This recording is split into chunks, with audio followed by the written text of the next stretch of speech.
So I want to proclaim this. I know we're getting started here. I want to proclaim this as potentially, and we're starting on a somber note, but I want to proclaim this as my flu game, my Mike Jordan flu game.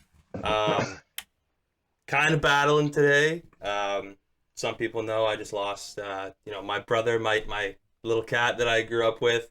Also, a guy that listens to our podcast regularly, Hunter, loves the podcast. He also just lost his dog recently. So we're battling. I just want to kind of, when Hunter listens to this, I just want to give a little shout out to him and dedicate this episode to the boys, the furry boys, and get on with the podcast.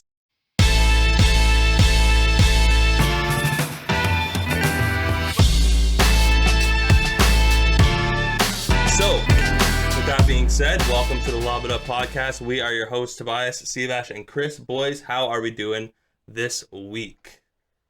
Who are you going to pass Take it away, C. It's going to C today. Every time it goes to me. I'm doing all right, man. I'm sorry to hear that about your loss. Do you want to give a shout out to the bets, give their names? Yeah, Kato and Rocky. Yeah. Those are sick names for those bets. Yeah, rest in peace. Yeah, exactly. For sure. Other than that, I'm doing all right, man. The weather's finally getting warm. I'm excited. Playoffs is coming up. Mm-hmm. I'm into it. Let's get it. Chris, how you doing?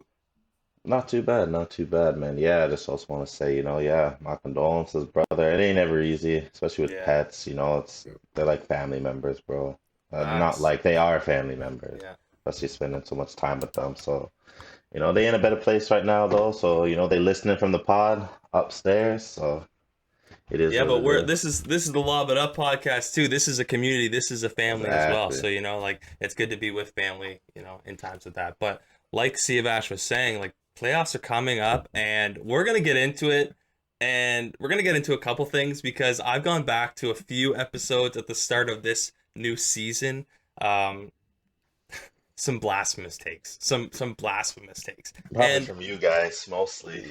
We're all men here. We're allowed to rescind our blasphemous takes. We're allowed to take them back and be like, yeah, I was an idiot. But we're going to get into that a little, who said what. But of course, first, potentially some more blasphemous takes in the future. We're going to get into our takes of the week. Now, Siavash, you and I have this burning passion for this one player. I don't think he ever should be an all-star. And we've talked about this. Why was he even in the all-star competition? Pointless. He does one thing, and really, does he do it that well because he can only guard one section of the floor? Rudy Gobert, tell us. You also got the passion because he's French, but, tell us about Rudy Gobert. I might disappoint you a little bit here because I'm here to root for Rudy today. Oh, he's rooting for Rudy. He's turned. He loves him. He loves the French. Yeah. Next, he's gonna be asking for Jim Boylan to come back to the Chicago Bulls. No, don't ever. No, bro, stop that. Never. But my take of the week is that Rudy Gobert does not get the respect he deserves for being a defensive player because he doesn't guard the best player on the floor. And I think my bigger take is we got to stop this idea that you're not the best defender if you're not guarding the best player on the court. And I think your guy, Pat Bev, has been going around, oh, he doesn't even guard the best player. I don't think that means everything. You got to respect the player. Rudy Gobert is a great defensive player. Guess what? Because he dictates how the game is played by taking away their shot at the basket, which is, as we mentioned with analytics, one of the best ways to score. So, he eliminates a whole section of the floor. You're right. For people to go in and drive it. And that's one thing that I think with the last year we saw with the Clippers, how they were able to eliminate him by putting a shooter on the floor and he had to step out of the paint. And that's a great strategy. Yeah, and I know you and I had talked about it because Utah is a very interesting team because they have the tools to go to the conference finals, go to the, the NBA finals. But it's also kind of a weird team where you're they don't have that next thing. Of course, you have Donovan Mitchell, but yes, you're going to get that defensive side with Rudy Gobert, but there's that question maybe, who's that secondary offensive? And I remember you were talking about the small ball impact that the Clippers played with against the Jazz. And even then I was concerned because again, Rudy Gobert takes away a section of the floor. You can't drive because he's going to be sitting there in the paint. Yeah, and one thing I do want to go back to is the Luca Doncic interview on the Old Man and the Three, the JJ Redick podcast, where he talks about how he sees the floor, and the first thing he looks at is who's in the paint. And that dictates the offense, because you always want to try to get a shot at the basket. And if you're able to do that, the defense would either have to collapse, which opens up the space for three-point shooting, or you can get an easy shot at the basket. And that's how the Clippers were able to eliminate the Jazz last year. And, great game by Terrence Mann in Game 6 while Rudy Gobert was on him. Yeah, that Luca interview is really cool. Especially that part. I really liked because he kind of laughed. He's like, "You're gonna make me give away all my secrets," but seeing him just walk us through it, the listeners, the watchers, in an analytical kind of sense, what he sees, what he does. Okay, if he doesn't see who he wants to see in the paint, this is how he acts from there. So it was actually very, very cool because Luca is definitely one of the higher IQ players in the NBA today. Yeah, I was watching that, and I really related because that's how I play the game, I just see who's in the paint and I make my plays. Yeah. Same level.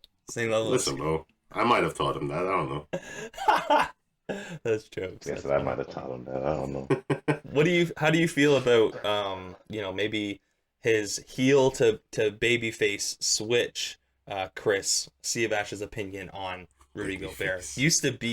Used to be anti-Rudy. He was the heel. He was the bad guy, and now he's giving. That's okay. I respect it. People are allowed to grow. They're allowed to change their opinion. Maybe one day we'll stop seeing you riding so hard for Pat Bev, tweeting outlandish things. Well, but you're still growing. You're still growing. Changing, evolving, becoming a better sports analyst, things like that. So maybe one day we'll see you and see sporting a similar take on Gobert and speaking of Pat Bev, we'll see, because there's some comments in the takes in the old episodes. Some of you guys might have thrown out some love to Pat Bev, so I don't know. We might be catching someone slipping. No, I know I did. I said I went through his Instagram. I was like, oh, he doesn't seem like that bad of a guy. He seems like a nice guy. I know. I remember calling him a nice guy, so that's okay. Just a quick stop at the Pat Bev station before I let you go on to your take of the week, Chris. Speaking of his Instagram, I did just see him post a text conversation with him and his daughter. I don't know if you guys caught that. Yeah. Dude, his daughter is literally him. I got a technical foul. What'd you get a technical foul for? Oh, this girl was pushing me and I didn't like that. I wasn't raised like that. And he's like, okay, well, it's just a game. As long as you're having fun. But it was so funny. Just a little Pat Bev. Jesus. Baby Bev. Baby Bev. Chris, go ahead with your take of the week. What do you got for us, man? Nothing too crazy this week. The only thing I'm taking, I guess it seems, is your boy's money. The bets. Wow. Relax, Relax. You get really horny. I mean, I'm super horny. I never win these bets, so I'm dumb for this. It's retro pay for the TJ Warren. Yeah, exactly. It's all back pay. I forgot about that. We got to go back to that take from 2020. Yeah. Jeez, but but no real big take. Just that. Just happy to see the teams I invested in. We got my Raptors tied with your Bulls now. See, here we go. So here we go. Scotty Barnes, rookie of the year. I don't know. But, what's interesting? Because in the sports betting group chat that I'm in, they're basically all Raptors fans. But they sent two screenshots the other day of Evan Mobley's stats. And it had some analytical stats as well. Their true shooting percentage as well. And Scotty Barnes. Very similar. Very similar. And I was like, the only thing, in my opinion, that was pushing Mobley ahead of Scotty before was standings. Yeah. Standings. And I think that some people's arguments too are like, oh, well, Scotty is like the fourth, fifth option on a team. But then I feel like that also works in his advantage, because if you're the fourth, fifth option, and you're still putting up numbers like that when you have all these other guys ahead of you, it's like, damn, that's a good point. Yeah, I guess we're gonna kind of get into this, and it's maybe on the sort of on the same vein of the conversation we were having in the group chat, Sea of Ash, about Jason Tatum's recent explosion. You know, Mm. people are talking about him being top 5 in the MVP voting right now. Cade Cunningham has sort of had a similar, not career, but year. You know, up and down at the start, but after the halfway point, really started taking over. You really started seeing him being more consistent. And I just wonder, I want to hear your guys' opinion. Would you value someone that maybe has a greater second half than someone that has a more consistent but lesser half? You know what I'm saying? Like if someone puts up 13, 5, and 5 throughout the whole season, let's say that's Scotty Barnes, and then Cade Cunningham puts up like 17, 9, and 8, but he only does that really in the second half. What's your feelings on that? Do you think, okay, well, Cade's been going off right now, recency bias, but Scotty's been consistent, lesser stats, consistent throughout the whole year? What's your thoughts on that, Sivash? Oh, I was gonna say it's a rookie of the year. Mm-hmm. I just Not look rookie at of the it that second way. half. That's Exactly. facts. It's about how well you played the entire year. I think back to the year where John Morant won White. the Rookie of the Year, where he was putting up 20 and 10 the entire year. And I think Zion came back with about 20 That's games right. left, and he was Oh putting yeah. up 30-point games. And everybody was like, is this even a conversation? I didn't think so. Because 20 and 10 the whole year, I would rather have that guy than a guy that comes back, is putting up great numbers, is still going to be a great player, but he wasn't there the whole season. And while we're here, I will say this. In the future episode, we do have to go back to the 2019 draft and talk about that draft. That is a draft that is being talked about a lot right now with Jordan Poole, with KPJ, with all these guys that came out of that draft that are looking really, really solid right now. Darius Garland as well. Yeah, I would love to do some like redraft scenarios. Like I think Bill Simmons' podcast has been doing a couple lately, but I would love to go back, you know, whatever year, you could pick a year, like 2013, right? 84. Do a redraft. What's that? Olajuwon still goes number 1 in 84. Yeah, there you go. At least you get the Bulls and you still become a Bulls fan. Yeah. But was it not the same situation? Actually, no, go ahead, Chris. I didn't let you speak on this. The Cade kind of example versus the Scotty example. No, I 100% agree with C. Like I kind of chimed in while he was talking, but yeah, like you said, it's rookie of the year. It's great that you're coming in the second half and you're putting up these numbers, but we wanted these numbers from you all year, kind of thing. We wanted that consistency all year, you know? And I feel like most people are going to always choose consistency over streaky. So.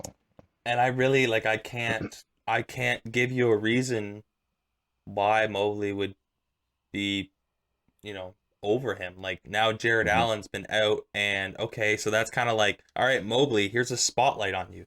Here's where you can take the reins and be like, nah, this is my, like you were talking about Cade, you were talking about possibly Scotty. Nah, this is my rookie of the year.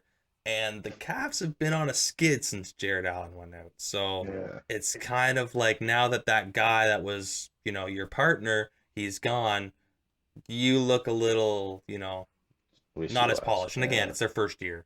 They're going to figure it out. But you don't look at it as polished. So I know none of us picked him to win Rookie of the Year, but I might be leaning Scotty. Like, I mean, what reason can you give me not to choose him? I know I mentioned him, and you guys laughed me out the chat every single time. Because it's also hard. Like at the end of the day, we love our teams. Yeah, and we're very biased towards a team, which is good. We're homers, but yeah, I wouldn't necessarily say like I'm not. I wouldn't say I'm biased. I would just say sometimes. No, listen. I've been listening to a lot of the old episodes. All your takes are Raptor takes. You guys will give the Raptors unnecessary flack for no reason. Okay, wait, And wait. it was like that Chris, with the Bulls too. Our first season of Lob It Up until the Bulls got good this year, and then the Bulls were like, thank you. Bulls, love And Bulls. y'all openly come and say that you hate the Clippers, so We and that you don't don't want hate us to the win. Clippers. Hey, I It's just not listened to second team in episodes. LA. Trust me. The second best team in LA. What were you gonna say, Siavash? I was about gonna the say, Raptors. Chris, you cannot say that because I was a homer in 2019 and I said Kobe White for Rookie of the Year and I got killed to this day. To this day. I know, because that was an outlandish. To this day. To this day. Because you saw everything else going on, and I was like, "Oh, how you It gonna was say the that?" first game of the season. I'm like, yo, I'm gonna go with my guy. Of course, Jaw's good, but I'm gonna go with my guy. I'm a homer, and I'm still getting killed for this. So you can't say that, bro. I mean, I don't know, man. Because I was gonna say my take wasn't even that outlandish, but then I did see Evan Mobley, and I was like, you know what, Evan Mobley's looking nice. Read the scouting reports. I was like, I knew it was gonna come down to probably Evan Mobley, Cade, and potentially Scotty and stuff. So it was And one I of was on those Jalen three. Green. I was Mhm. on Jalen Green just based on his explosiveness, his flashiness, his sexiness of being a scorer. Like I thought for sure that was going to That's him, a but sexiness. Houston's been tough. Okay, moving on to my take of the week. It's unfortunate because I had this take and then this player got injured, and I feel really bad because this team, and y'all know, like I got this secondary LeBron weird James? love for this team. No, I got this secondary weird love for this team.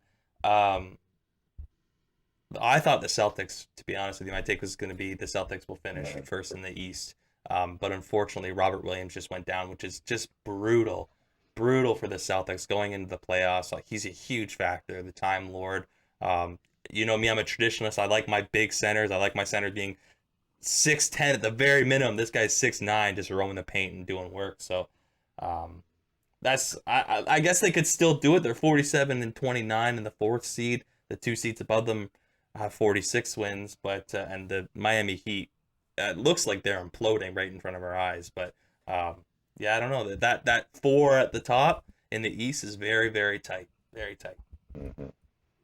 I'm gonna let Chris respond this for a quick second while I bring up a stat. Yeah, Chris, what do you think about the Celtics explosion after January and going from the 11th seed to the first seed until yesterday, where they lost to the Raptors? Yeah, what was that? With Pascal dropping 40 on it. With no Tatum and no Brown and no Robert Williams. But it made up because they had the refs though too. So They went to I mean, OT. it's whatever. Oh, yeah. Yeah, I was watching some of that game. Refs are making questionable calls, but anyways, um, yeah, you know what? Again, like we've always talked about, like the Celtics and how just like streaky and just how inconsistent they were, and that was their only problem, was just their inconsistency.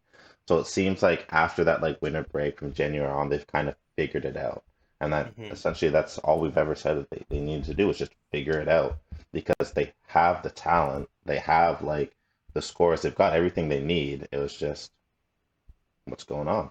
That's all. So. Such a small piece, Siavash, but I just go back to, again, me listening to the earlier episodes, and you were not a fan of Josh Richardson.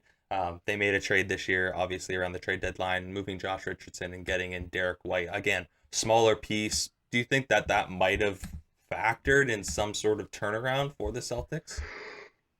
Absolutely. I think that was that mid-season trade definitely made a lot of changes for them. I think it was Josh Richardson who got traded away, Dennis Schroeder. That's right. And they brought back somebody like Daniel Theis, who, is not a big name, who's not the greatest player on that team, but something that people don't know is he had played with Celtics since 2016, 2017.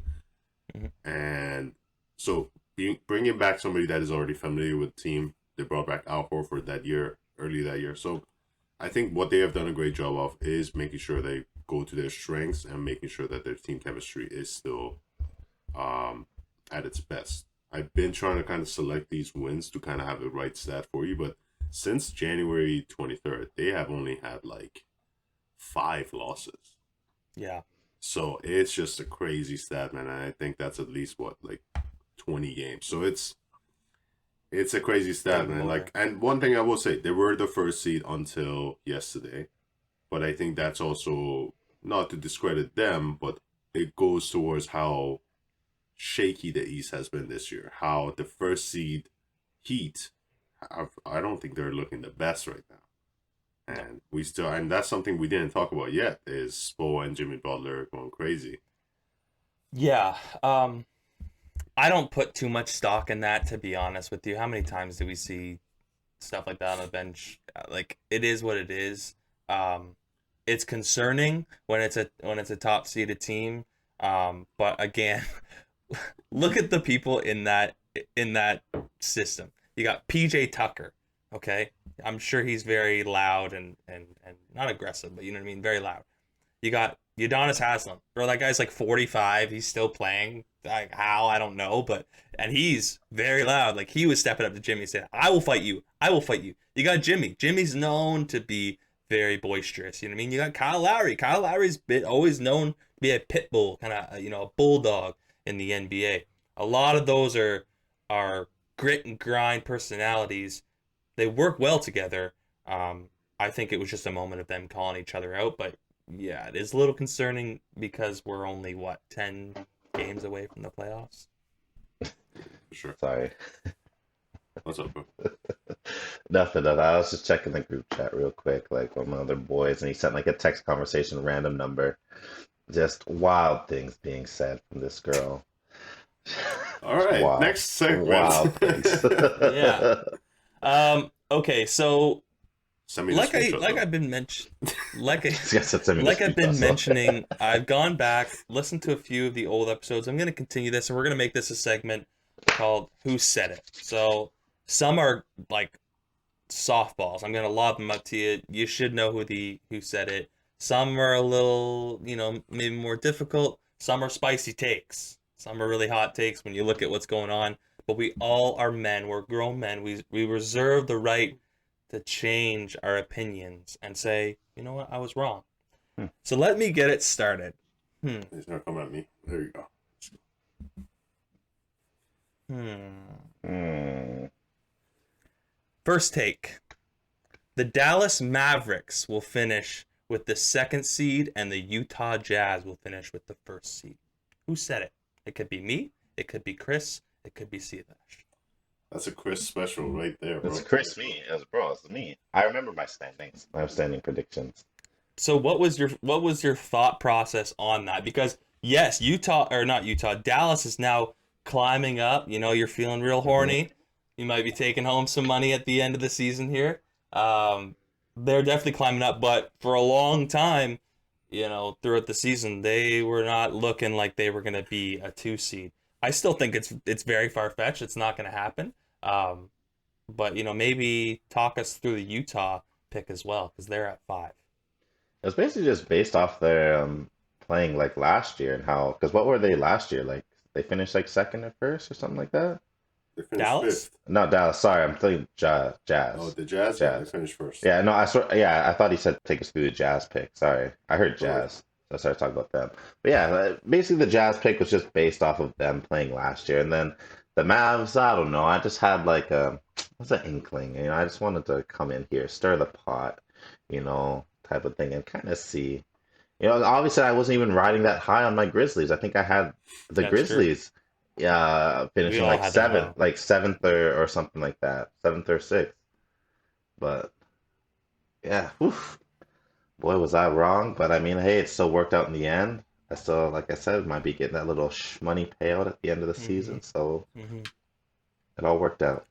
What's your thoughts, Siavash, on that take just quickly? Obviously, if you look back at our takes, we all had Utah number 1. Utah was kind of our favorite going into the season. We thought, even with the turmoil that might be in the locker room between Donovan Mitchell and Rudy Gobert, we thought this team is still great. They still have Quinn Snyder. They're still a solid team defensively from the 3, rebounding, passing, everything high IQ they had. What's your thought on that? And what's your thought on maybe their performance sliding down a bit now, having the 5th seed, not a home seed? Last year, their run was special. They were a great team. They were putting up out the table numbers. We just didn't expect them to be that good. This year, they haven't been the same, partially because of the injuries, partially because of the COVID stuff, but also the team just doesn't look right. We all expected them to look right. We all expected them to be right back up there as a team that's going to do great in the regular season and might not do great in the playoffs. So I think that's where we all came from, just not seeing anything about the injuries coming up for them. And maybe partially, it does look like they haven't recovered from that loss from the Clippers yet. So I think that's what's going wrong with them. But even at that, I mean, man, the Nuggets are right there, so the Jazz could end up at the 6th seed if they don't do well in the next few games. Yeah, very tough. And speaking of the Nuggets, bless you. Speaking of the Nuggets, they just played against Charlotte last night, and Charlotte's scrappy, bro. Like, I know we talked about them just being an actual, just average team, like a legitimately average team. They're scrappy. And I know, obviously, the Nuggets don't have MPJ or Jamal Murray, but they've kept it close with a couple teams. They just beat the Nets with Kyrie. I'm not scared of them, but it definitely looks promising for the future, for sure. That's a good play-in game. Then Hornets versus the Hawks. That's a good play-in game. Wow. That's there's no defense being played there. It's a lot of scoring. Yeah. All right, next one. In 5 years, the trio of Pascal, Scotty, and Fred will not be together. I think Tobias Who said it? Yeah. Now remember, I'm not gonna make it easy and go 1, 2, 3, 1, 2, 3. Could be doubles, could be triples back. I could go Sivash back to back to back. But Of course. what's your thoughts? Who said it? You know what? I could see definitely Tobias saying it, but then I can also see me agreeing with him, saying they move on from Siakam as he gets older. But that could be me or Tobias. I don't see Chris saying that. But I'm going to go No, with Tobias. because that 5 years is a long time. 5 years from now. That's what I'm saying, and Siakam's I think he's second oldest person on the team? He's in 94. He's my age, 28. Yeah. So in 5 years from now, I feel like I could have said that. Yeah, I'm gonna say it was me and Tobias. Sivash? It's either me or you. It was me. It was me, and I'll take you through my thought. And we all were slandering Pascal at the start of the season because of what happened last year, which fair enough. He's proved a lot of people wrong. So give the man his flowers. My thought, and I still believe in it, to be honest with you, I just think when you look at their new core, what they're bringing in, I still think Fred will be there. I think Fred's that new Lowry piece. But I think Pascal, again, while he's been good, I'm wondering if it's going to continue year after year after year. And, we brought up Sivash had brought up, a couple possible trades, maybe him going to the Warriors. I think there was another trade in there as well. I just think that maybe, they still move on from him at some point. But I think, obviously, Scotty and Fred will be there for a long run.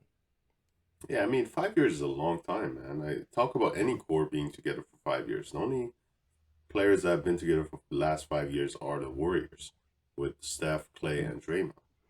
So I think 5 years is just a long time in general. Mm-hmm. It's true. Very true, very true. That's what I was saying, just now. You said 5 years from now, it's a long time. Long time, especially in basketball. 5 years. Yeah, for sure. That's a whole max deal. Yeah. Okay, next one. Watching Anthony Davis, it looks like a struggle for him to just get 20 points. Who said it? That's not me. That's definitely not me. I'm going to go with Tobias again. Yeah, it's Tobias again with the day-to-day Davis. That is Chris Panett. I thought about you it. said that. You said that. I think we were just talking about Anthony Davis's role as a Laker, his future as a Laker. And you were commenting about how it looked like a struggle for him, to get that 20 points to actually make an impact. His shooting slump, and he was just couldn't shoot his way This out would of have a been paper bag. This would have been earlier on in the season, so Yeah. October, November. That makes sense. Yeah, he was playing pretty bad back then. And I mean, obviously, we haven't seen, him much this year. He hasn't even played half a season, so can't really comment on that. Obviously, we hope he comes back soon. I think I think he is coming back within this next week or so. But yeah, what's your thoughts on that, Sivash? Do you think that was kind of like a blasphemous take, or looking back on the season that Anthony Davis has had, maybe it's not that far-fetched? I can imagine that's what it looked like back then. One of the biggest things we heard at the beginning of the season was how he looked heavier than he should have been, how he was bigger than he should have been. He wasn't the same power forward who would get around people and get to the basket. So, yeah, I can definitely see that. No, this is the Lob It Up podcast. I'm giving softballs. We all know who said this. Well, let's just put it out there. Lavine is top 2, and he's not 2 in the shooting guard category. Who said that? Who said that? Oh, that's definitely gonna be me. No, I'm just kidding. It's definitely Sivash. Yeah. Take us through your thought process on that take. Do you still agree with that take, or? No. I don't at this time. At this time, I do not agree with my own take. And the only reason is Lavine has been injured for a majority of the season. Yeah. He's waiting until the end of the season to get his knee fixed up, get a surgery. But outside of that, I mean, come on, man. We have DeMar who's putting up 30s in the game, and Lavine is still able to put up his buckets. He's still able to get to his spots. I would have been excited to see how Lavine would have done in the playoffs if he wasn't injured, but seeing how he's been playing the past few weeks, I just kind of want to get the season over with so he can get healthy and get to where he needs to be. And I will say this. Booker has definitely proved me wrong. Booker's my guy. He's one of my favorite players. But, yeah, I don't think it's even close. Booker's the best shooting guard in the league right now. Definitely. And I will say, I was thinking about this. I was reflecting on this the other day. Chicago got fucked over by injuries, bro. I really think if Lonzo Ball didn't, mess up his knee, they're a top 4 seed still in the East. I really believe so. When Lonzo was there, all the players were healthy. You guys were clicking. You guys were top in that conference. You're bouncing back and forth with the second seed. I really think if Lonzo was still healthy, you guys are top 4 in the East. I don't want to take too much time on this, but I think, yes, the injuries definitely fucked us over. We would have been higher in the standings, but I think one big thing I wish we would have made an adjustment. I talked about it all season is that we need a big. One thing I'm scared of going into the playoffs is that we're looking sweet right now. Everybody in the top 6 would rather see us than anybody else. Thoughts, Chris, on Lavine being top 2 and not 2? Well, I feel like I never agreed with this guy, regardless on his both takes. So we went through a either or, and I think what we had landed on, Chris, you and I, was Booker, Mitchell, Lavine. We said he's in that top 5 for sure. He can make his argument for 3. That makes sense. So overrated.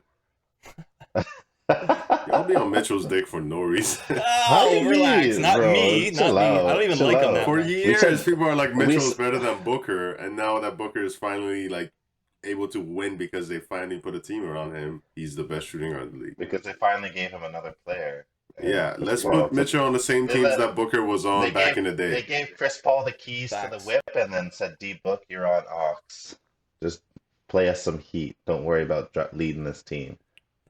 But... All right, next take. The Los Angeles Clippers team last year would have went to the finals if Kawhi was healthy. I think this is either Tobe or me, and I'm going to go with myself. I think that Tobe would have agreed with this. I think Tobe even said it himself, but I think I definitely was saying that a lot at the beginning of the season too, and I still stand by that. I think even right now, we think that Kawhi is going to be back near the playoffs. PG is coming back in the next few days. I still think that if they're the 8th seed and the Suns are the 1st seed, that's going to be a tough out for the Suns. It was you that said it. I don't know, man. That Suns team is so good. I don't know. I don't think they beat them. At least I'm not like Shaquille O'Neal that thinks that the Lakers are going to get into the play-in. If they get into the play-in, they'll beat the Suns in the first round. Blasphemous take. Talk about hot takes. That's talking about hot takes. What's your thought on that, Chris? Just the process of potentially if Kawhi wasn't injured, we'd see the Clippers in the finals. Yeah, no, 100%. I definitely see probably Clippers in the finals with Kawhi because, like I said, Kawhi plus PG, they're so impactful, on the court. and whatnot. And like I could definitely see them if they were matched up with the Suns. You know, I'm not here to jinx it, knocking on wood. I would never wish an injury on anybody, but Facts. we know Chris Paul's fucking track record come the finals. He's gonna fucking do something That's outlandish, jam his hands, and he's gonna be out for like a full round, and it's gonna go back to the same Suns that we Well, saw before. And he just came back like this week from I a know. injury. So So it's like, Yeah. it's tough. speaking of the Suns, where we put slander on the Suns at the start of the season. I didn't believe in them. I did not think that they would be good. What was the highest ranking we gave the Suns at the start of our standings prediction? I think somebody said what, like fifth maybe? I think The either highest? third or fourth. I'm saying fifth. I'm saying we all believe that the Suns just had a Cinderella run last year and it wouldn't happen again. Chris, you were right. It's The fifth? Suns. Yeah, the Suns at 5. And I was listening to that. I was floored. I was like, oh my God. No I way. didn't put them But- at fourth. No. But in retrospect, again, I thought it was a Cinderella run. We talked about the matchups that they had along the way. You faced the Lakers, no AD, an injured, a semi-injured Yeah. LeBron. You face the Nuggets, no Jamal Murray. You face the Clippers, no Kawhi. So, and then when they got into the finals, they faced a fully healthy Milwaukee Bucks team. So, Fact check. I had him at Fact fourth, check? brother. I had him Well, at fourth. you might have had them at 4th, but what was said on the podcast was 5th. Okay, next. This one again is another easy one, and there was a funny clip after this, but the Lakers are not making the finals. This is definitely you. It's easy. It's easy. Who's bro. making it? The Jazz. Yeah. Then does anybody think that this is gonna, maybe come back to bite me? The Lakers? No. Probably Yeah. not. No, especially like with LeBron just having his ankle injury now too and stuff like that. So it is what it is, brother. Let's just write it off. Ah, The New York Knicks will finish with the 4th seed in the East. damn, Who who said said that? Who said it? That's probably Chris Panett, honestly. The boy said it. I was high on the Knicks at the beginning of the season. I am still shocked that this team is so bad. At the same time, they beat my Bulls last night, so I really don't fucking know what to say.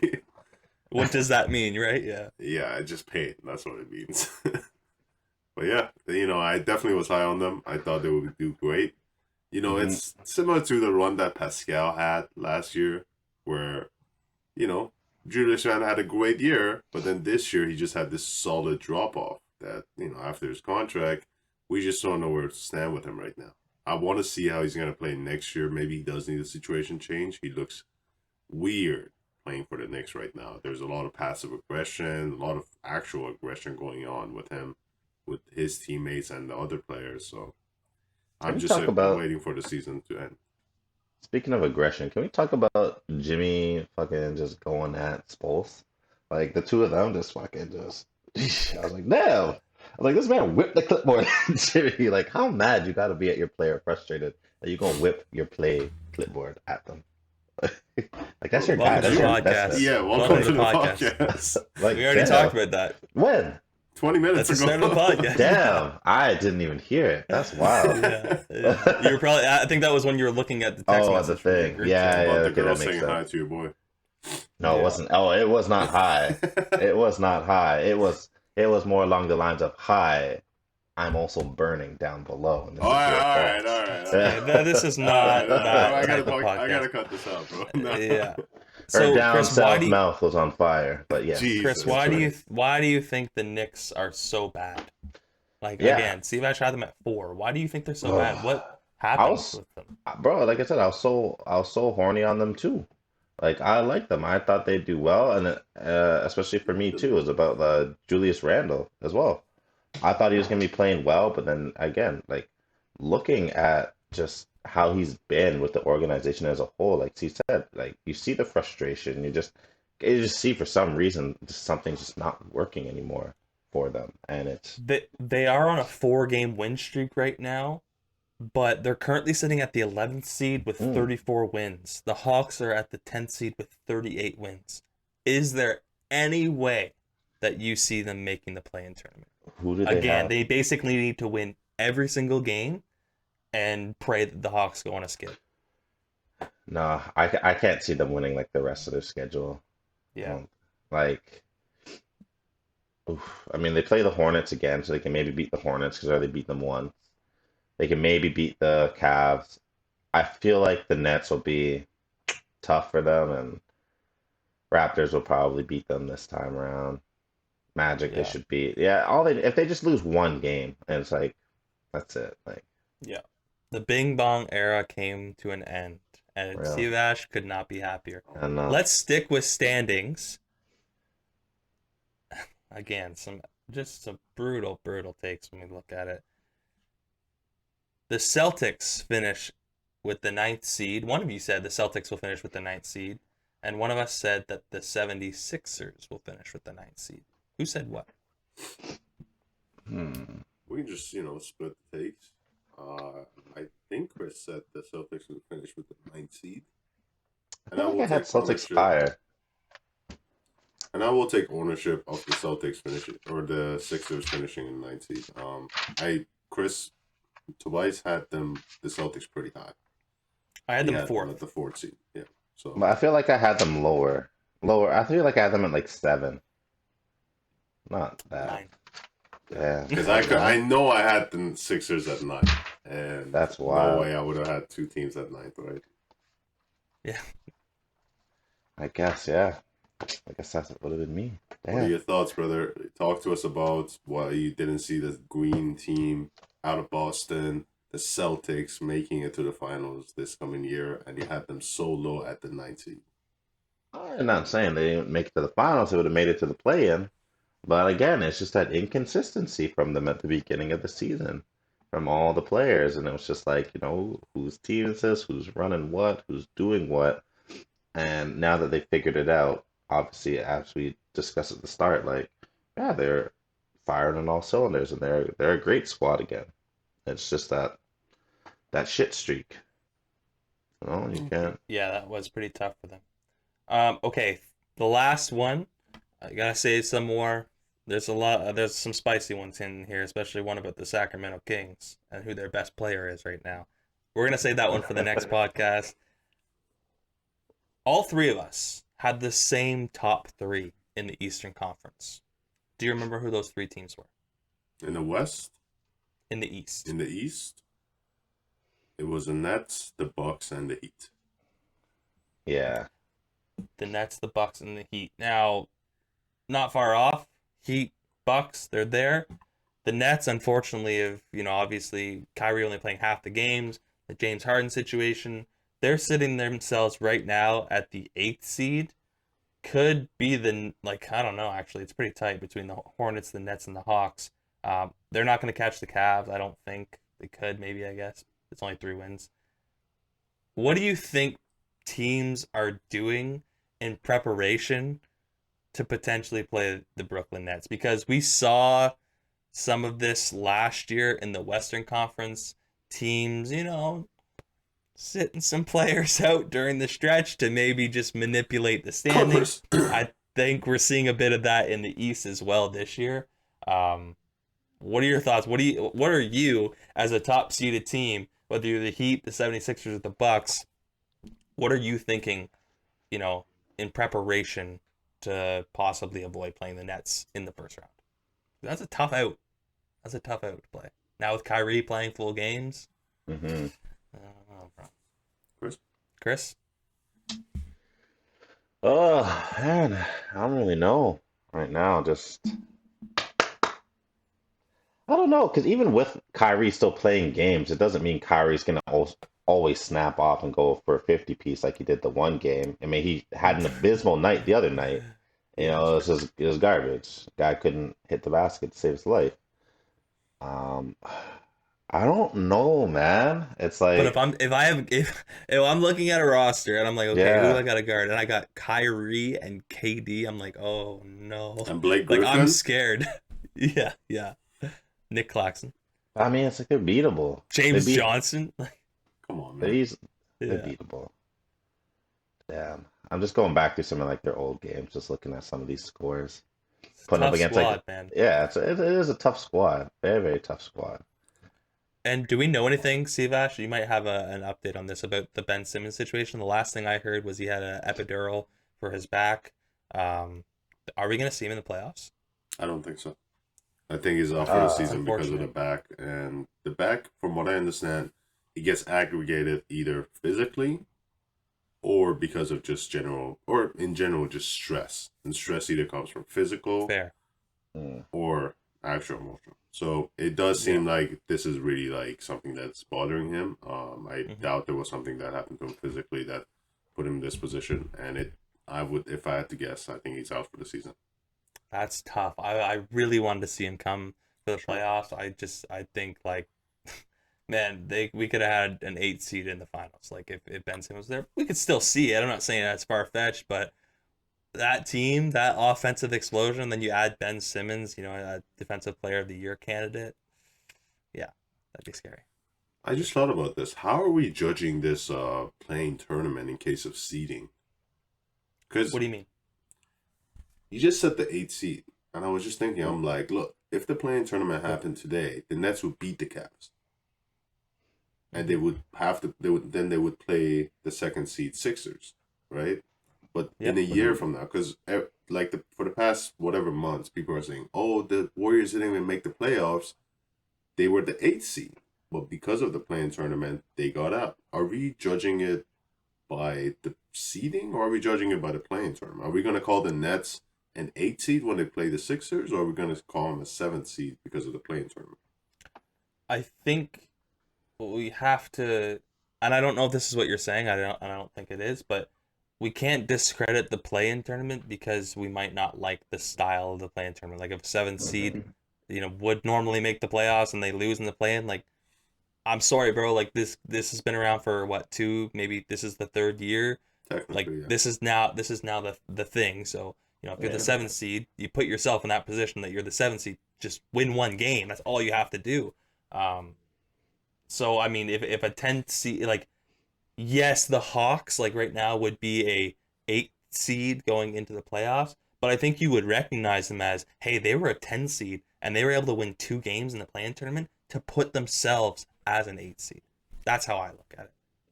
Recognize that it was a lower seeding, but like I mean, appreciate that they're in an 8 general, seed. you guys know how I feel about the playing tournament. Imagine you're the 7 seed with, let's say, 5-6 wins ahead of the 8 seed, and they beat you with one game, and then the next team beats you. They get lucky with a game and they beat you. You're out of the playoffs. I think that's kind of insane. I think there should be at least 2 games played between the loser of the 7 and 8 seed and the winner of the 10th and 9th seed. They got to work for more than Mhm. just 2 games won. What if you did a 3-game series? That could be cool. I think so. That's fair.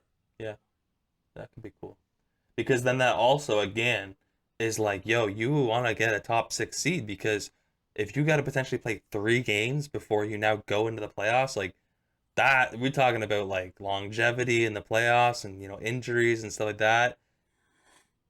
That would be tough. So you would fight to get that 6 seed. Yeah. Uh, oof. I personally enjoy the play-in tournament. I think it, like in prior years, we'd be looking at it and like the Hawks might not even be trying to compete at this point, right? They might have sold off, or like, the Spurs wouldn't even care to do anything. The Spurs can pass the Lakers, like, you know what I mean? So I like it. I enjoy it. Oh, I enjoy it too. I That's just some think it extra. would suck for a team that would be a 7 seed to go through that. hmm hmm Also, while we're talking about the standings, shout out to the Kings. They're 27-49 sitting at 13th seed. Good trade, getting Sabonis to make it to the play-in tournament. Whoops. Yeah. They're 4 games back. Let's see what's going to happen in the last 10 games. Yeah, that's pretty brutal. That's pretty brutal. So we are speaking. That's it for the takes, or the who said it segment. We will touch on the standings just briefly. I think we'll probably have 2 more episodes before the playoffs, and then maybe that last episode we will do. Our matchups. We'll know what the matchups are. We'll kind of go through who we think. Maybe we'll have another TJ Warren moment. Maybe not.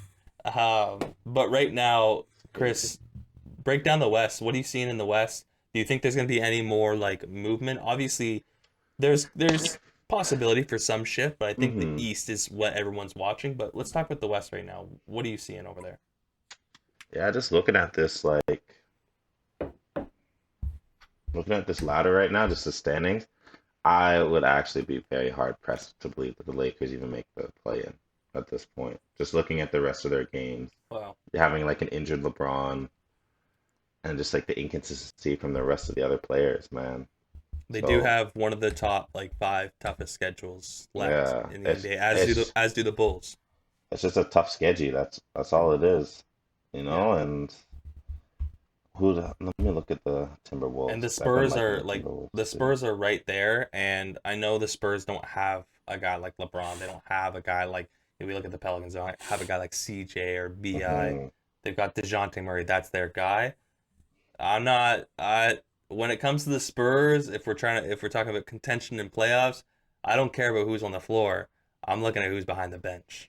Greg Yeah, Popovich, he's gonna know what it's gonna take, you know, to win games down the stretch. So Frank exactly. Vogel versus Greg Popovich. Who are you taking? Yeah, Oh, exactly, man. What about yourself? While Chris is still looking, Steve Ash, what do you think in the West? What are you feeling over there? I'm fascinated by the Warriors right now.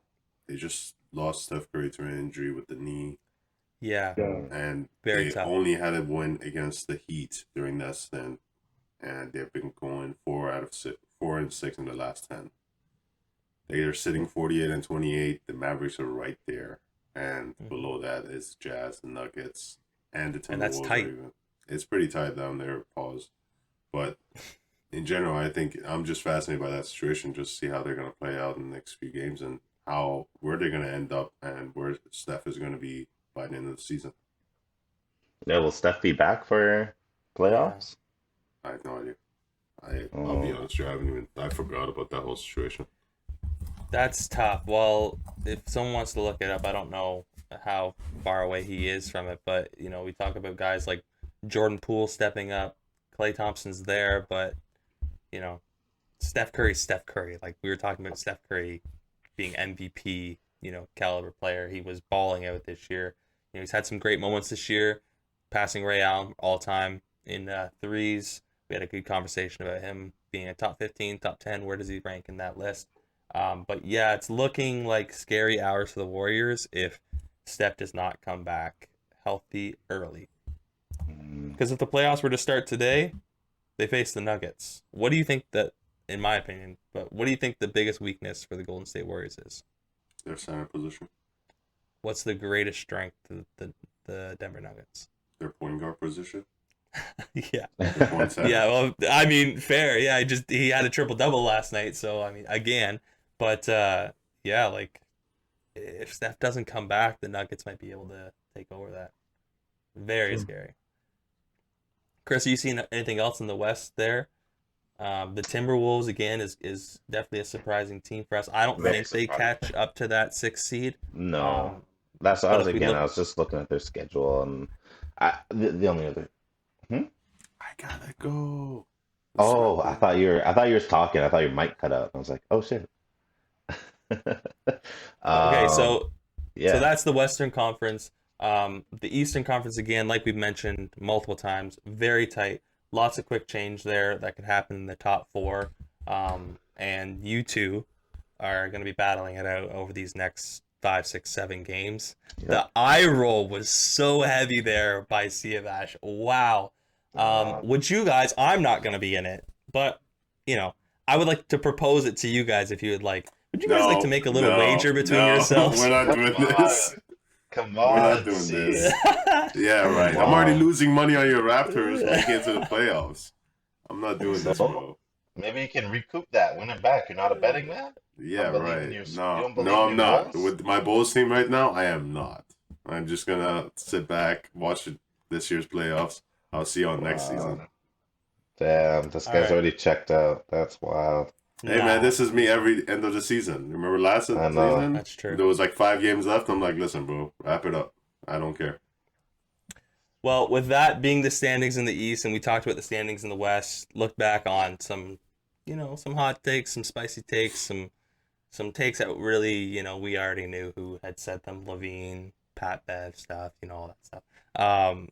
That is it for the Lob It Up podcast. I guarantee you, next week when we record, these standings are going to look different. They're going to look different. Everything is moving and shaking right now. This is a very exciting time in the NBA.